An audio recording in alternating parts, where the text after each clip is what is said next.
How do I, 25F, tell my parents, 56F, 59M, that I'm dying? As the title says, really.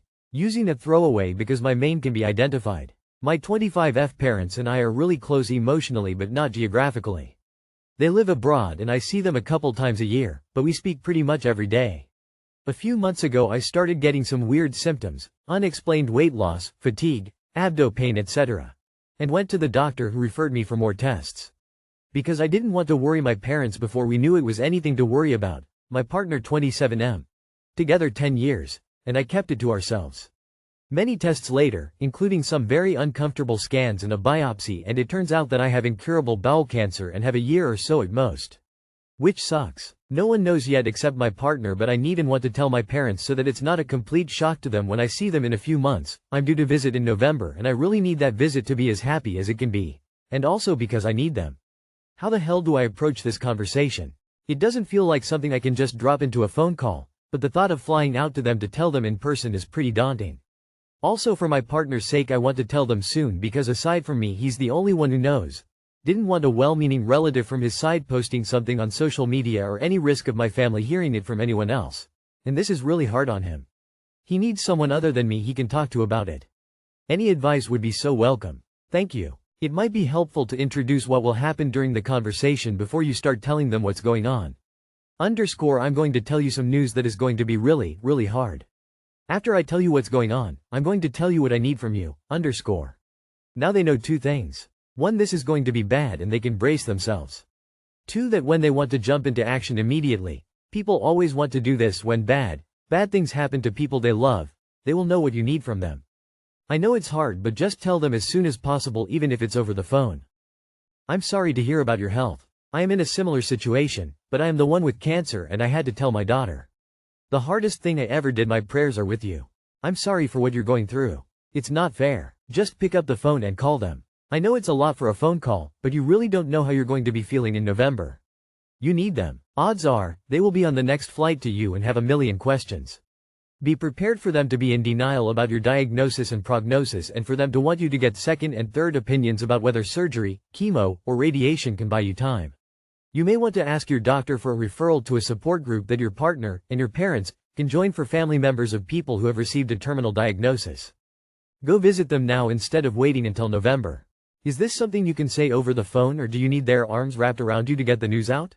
I'm so sorry. Gentle hugs from a stranger who also faced death at a young age. If you haven't looked yet, are there any clinical trial options to give you a chance? The world of research is rapidly evolving and growing. My wife, 30F, told me, 31M, that married couples don't do that. Is it true? My wife and I have been together for 9 years. When we met, we were all over each other. This story probably sounds pretty typical, but fast forward and that just isn't the case anymore. I love my wife. She is an extremely hard-working person and has made a lot of sacrifices. It is no small journey that we've been on. I'd also like to note that aside from this, we have very few problems in our marriage. I honestly feel like at this point, my wife is bored of looking at me. The only real difference in my physical appearance in the last 9 years is that my hair is thinner and I mostly opt to shave my head instead of hanging on to the little that I have. That being said, while I'm not an Adonis, I don't think I'm hideous either. Before I cut to the chase, I think we can agree that the vast majority of humans every now and then get horny. Sometimes it just happens and it isn't necessarily because someone else did something. You just every now and then get the urge. I shouldn't state it as fact, because it's more my view than something absolute, but I'm of the opinion that now my wife only wants sex when these urges hit. She's way past the point where she looks at me and feels some sort of desire for me as a man, as her husband. I'm just that guy who's there when the urge hits. We don't ever talk about sex. Talk sexy to each other. Send each other the occasional text. Hey, I was thinking about, insert hot thing we did here. Nothing. She will just come into the bedroom, lock the door, and look at me with that look.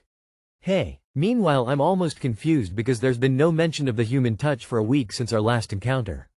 Usually the space in the middle is peppered with rejected advances.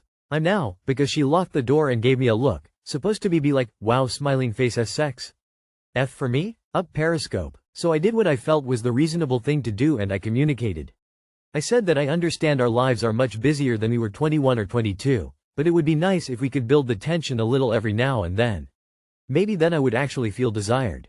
This conversation led to a small argument in which we didn't speak for the rest of the day as I worked a night shift and she went to sleep. The next day she tells me that she did some research and found out that married couples don't do that. And if that's what I want a girlfriend, not the relationship that we have. She also then stated that married couples have sex 3 times a week, and that I should be grateful. We most certainly do not have sex 3 times a week, but that's almost beside the point to me. I was just a little taken aback by her response. I admit I don't have much of a frame of reference as my home life as a child was somewhat broken, and even if it weren't, it's not like couples talk about intimacy with their kids. As such, due to my lacking of frame of reference, this is a sincere question.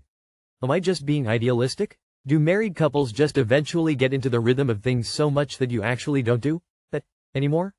Does the spark just fizzle out? Does intimacy get stale for one or both of you? Is it a given that you will eventually get bored of who you are with?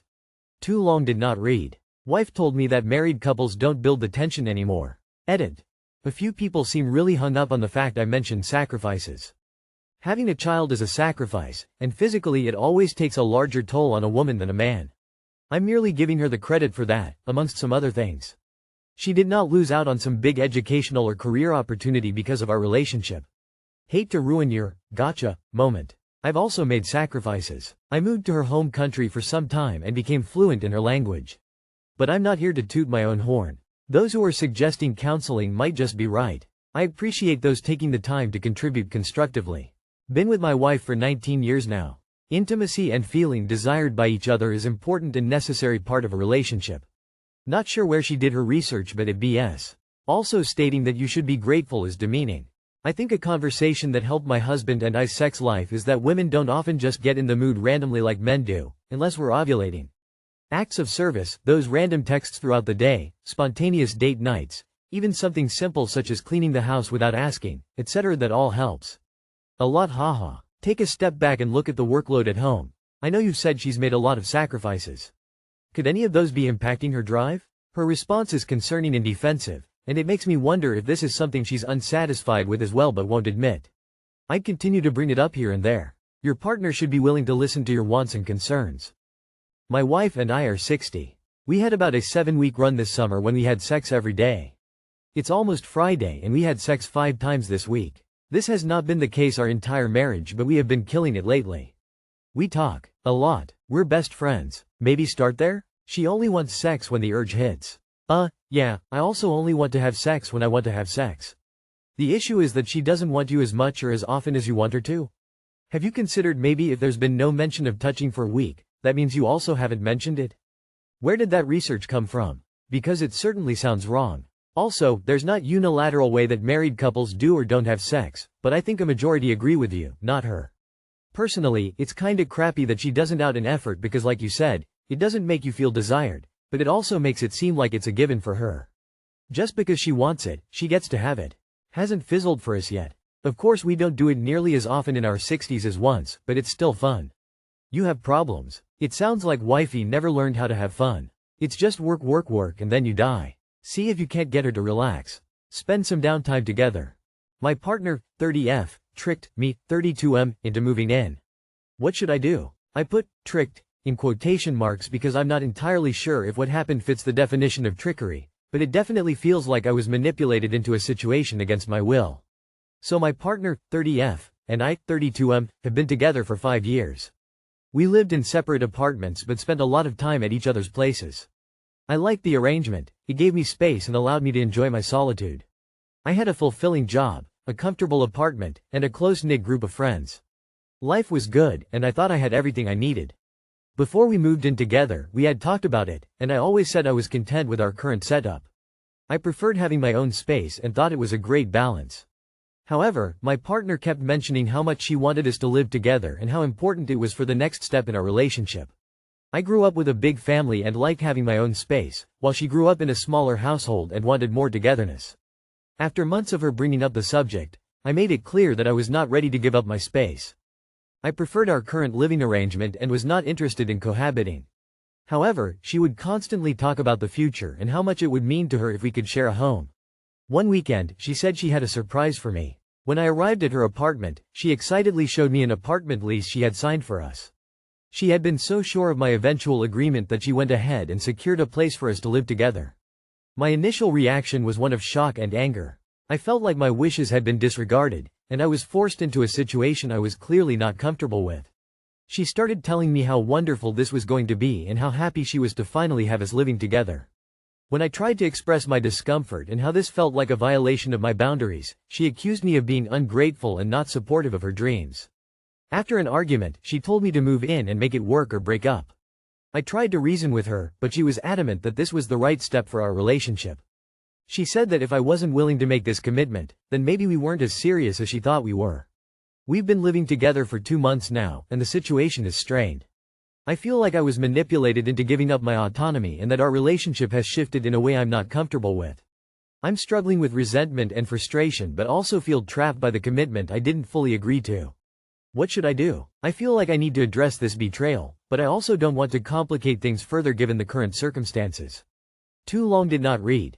My partner signed a lease for us to move in together despite my clear preference to remain in separate apartments. I feel manipulated and unhappy in our new living situation. What should I do to address my feelings in the situation? The only thing she's right about is that she's allowed to feel like after 5 years it's time to shit or get off the pot, so to speak. If you're not willing to move in with her, she's allowed to say, "Do it or we are over." You should have run the second she signed your name on an apartment without your consent. She obviously wants what she wants and is willing to do anything to get there, including not caring at all about what you want. Break up. You should have done so when she gave you the ultimatum. You had a choice, move in or break up. You chose to move in.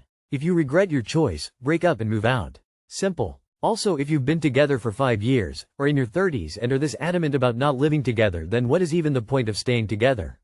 You don't seem to want to have the relationship evolve. Did she actually sign your signature line of the lease?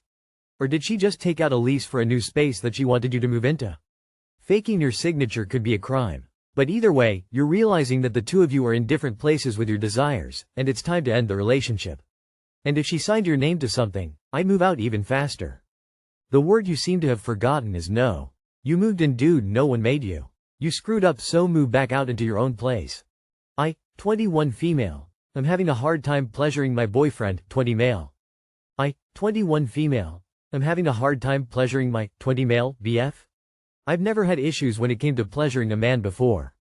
Specifically oral and hand jobs. Every time I try to do one of these with him, he either gets frustrated cause I've been at it too long and he's not in the mood anymore, or we just go back to him taking over and being the dominant one.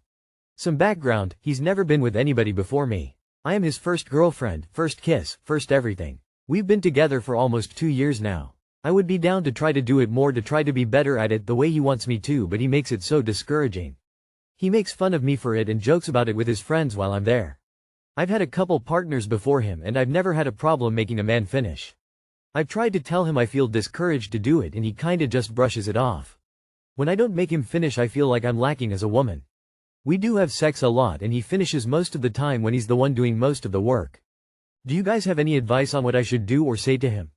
I hate hand jobs. I would rather just do it myself. Some guys just don't like it. Him making fun of you about it screams young and insecure young man who doesn't really know any better.